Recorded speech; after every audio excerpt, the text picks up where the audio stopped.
opening statement? Yeah. Is this a debate? Congratulations. Michael, thermonuclear war, you're for or against it? No, I thought it was a great effort by our players. To come in on a short week. I knew last Sunday when these guys showed up here early, about an hour and a half early for lifting at 10:15, that what their mindset was, and it's a great group. We talked about it last night a little bit, about how much of a group of warriors these guys are. We've only had 3 kids on our defense start every game this year. We've only had 6 kids on our offense start every game, and it's just next guy in. When we had some kids go down in the game tonight, and again, it was just next guy in. And these guys don't blink. They're fearless competitors, and they're a lot of fun to be around. And it's I know as a coaching staff, and we talked about it in the locker room, we thank these guys because we've had a blast with this group this year, and they just keep their eye on the prize, and they just keep focused, and nothing will knock them down. So. Michael, what do you think? Go ahead. I think it was a great effort. Just like Coach Kelly said, we had some guys banged up. It seemed like the whole season, but everybody kept fighting. It was really a short week for us, but it was a short week for those guys too. And I really like the way we came out and we competed today. John, opening statement. Oh, don't start there. I'm just very happy to be a part of this team. We got a great family and a great atmosphere here with the coaches. It all starts with the coaches. And we got a lot of great players in the locker room and great camaraderie, and it's just fun to be a part of a team. All right, we'll go ahead and take questions from the group. We have the handheld. Please raise your hand. We'll get those to you. We're down here on the right. 3 straight BCS appearances doesn't happen much across the country in the history of the BCS. Do you give yourself, I know you're always looking forward, do you give yourself any chance to kind of celebrate that as an achievement in its own? Yeah, I think each team's kind of different.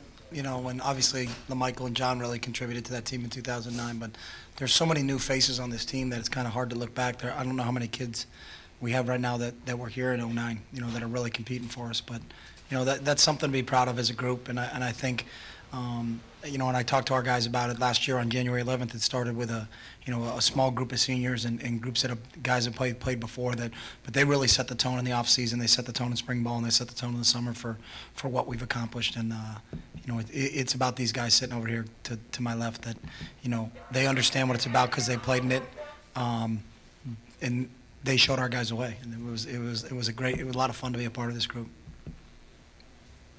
Question over in the left. Yeah, Chip, you said you would wait until after this game to sort of talk about what it would be like to win 3 straight. Has it sunk in now, and how do you feel about it if it has? No, that part doesn't. I don't really think that way about what we've accomplished before. It's more about living in the moment and being with this group, and I'm really, really proud of what this group has accomplished. Coach, you on the left. Over here, Coach. You had 21 points in the first quarter. That was with 2 turnovers and a punt. So defensively, what an effort by those guys to get that ball back frequently, quickly, whatever you want to call it. They really are an unsung group. They are, and they've been our guys all year long, and you just marvel at how the effort that they play with, and when we need big plays, they come up with it. And this is a true team. It's not one-sided. It's offense, defense, and special teams, and all those guys contributed to it. Stay down the front. LaMichael, I know after the game you're hearing a lot of one more year from the fans on the platform and things. And I know you're going to have time to decide about that. But what was it like out there? How does that make you feel when you're so appreciated by all these people here throughout your career? I love the fans. They support me through thick and thin, always. And, the most important thing to me is my teammates. And those guys are always supporting me. Darren, John's always thinking he can tackle me and stuff like that. So it's always fun. But just being with my teammates each and every day, I cherish that, and I'm very blessed to be a part of a team like this. And that's the only thing I think about, just being with those guys. I don't think about one more year. I just think about the next day. Chip, you and this team are always so composed all the season. You get the bath tonight, and then they're up there. Everybody's celebrating. What was it like to enjoy that in your own stadium with your fans? That part was pretty neat, and a lookout, when we were presented the trophy and presented the roses, and just to see the field filled with our fans, and that was the awesome part, is that we got a chance to win a championship, but we got a chance to experience with our fans, and our fans are awesome. In the middle. Yeah, question for Darren. Darren, a couple of times in the first quarter, you guys had 4th and 1s, and there was no hesitation at all. You went right at LaMichael, scored untouched, and then and Kenyon got one, and then you threw a touchdown on the next play. On fourth down, like that 4th and 1, do you look to the sideline? Is there any hesitation in your mind that what you guys are going to do?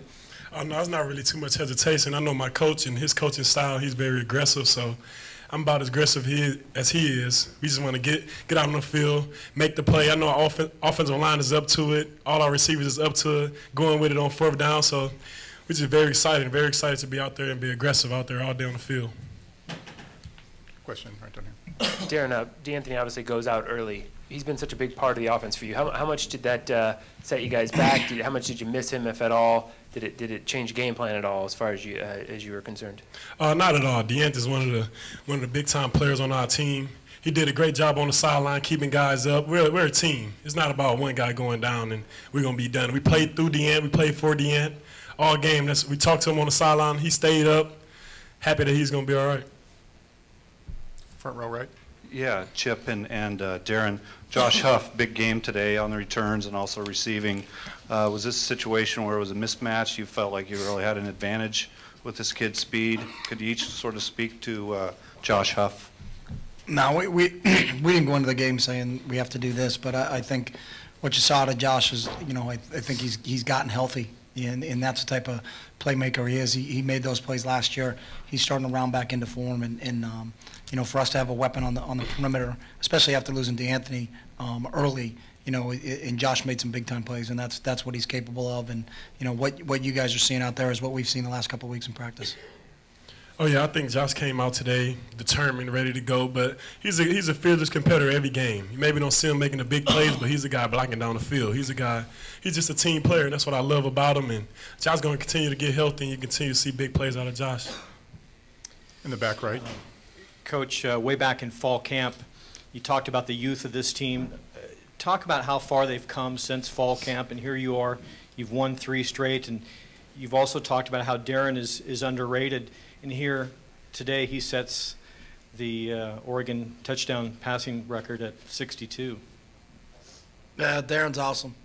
I don't want anybody else to run this football team. He's a special player. Whenever he needs big plays, you watch him rip off that 39-yard run, and I thought we were going to see an ESPN highlight where he's going to rip the knee brace off. He was kind of like Forrest Gump running down the field. Thought the thing was going to break off him, but big-time play when we needed it. He plays with such composure. He's such a leader. He's one of the toughest kids I've ever been around. He stands in a pocket and takes hits, and we are a young football team, but when you have leaders like these 3 guys here, the youth really learn from these guys. Darren, what about right that? Right. What about throwing 62? I mean, for your career. I'm very excited to get the record. Got a lot more to go. Very excited that I can get to it. Happy to be on the list with a lot of good Oregon quarterbacks, great Oregon quarterbacks at that. But hey, this is my teammates, my offensive line blocking for me each game, my receivers catching the ball, running backs picking up protection, blocking. So it's all on the team that I got this goal. I'm just going to celebrate it as a team. Chip, Kurt Sandoval with KBC. First of all, congratulations. Pasadena, what does that mean to your heart to take this program to the, quote, granddaddy of them all? Yeah, sometimes I can be sarcastic. I don't know if people realize that, but when the new schedule came out, they talked about us not playing a game in Los Angeles, and I said, well, we can remedy that because we'll just go to the Rose Bowl, and maybe I'm clairvoyant too. So, but it means a lot, and in the Rose Bowl for this conference, and it's the pinnacle, and to play in the granddaddy of them all. If you don't have a chance to play, obviously, because of our 2 losses, to play in the national championship, there's no other game we'd rather play in than Rose Bowl. And the fact that we get to go back there, we've got some experience. Some of these guys have been down there before, but we're excited to go there and represent the school.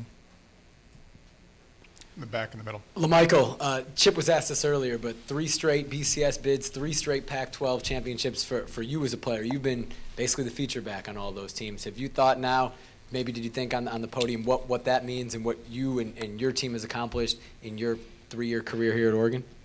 It means a lot. Reach for the sky. I think it really starts in practice.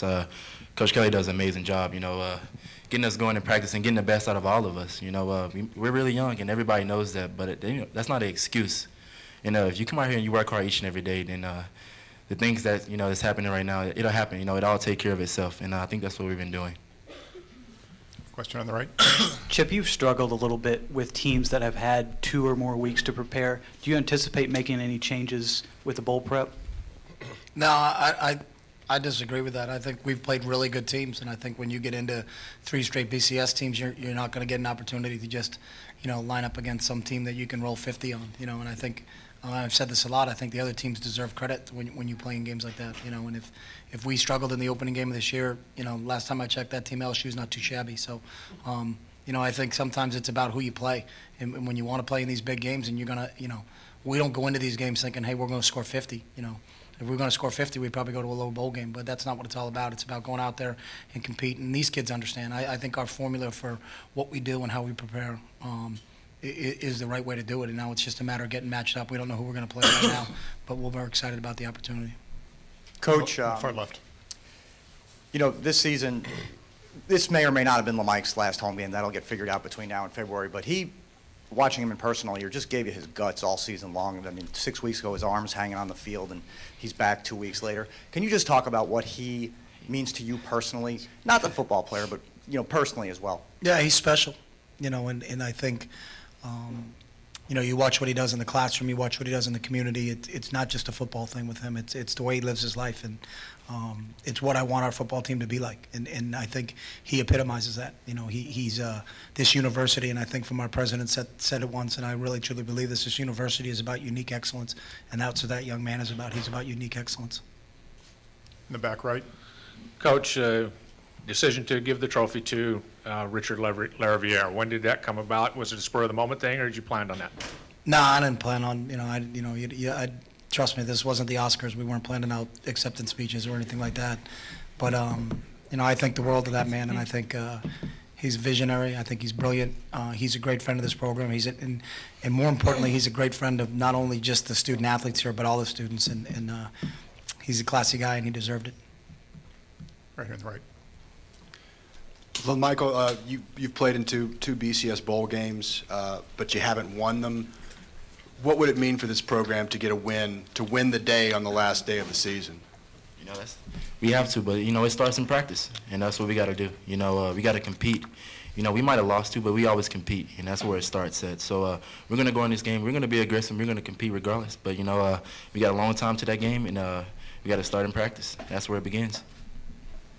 Take a question on the right. Yeah, Chip, following up on that, obviously, congratulations on getting the Rose Bowl.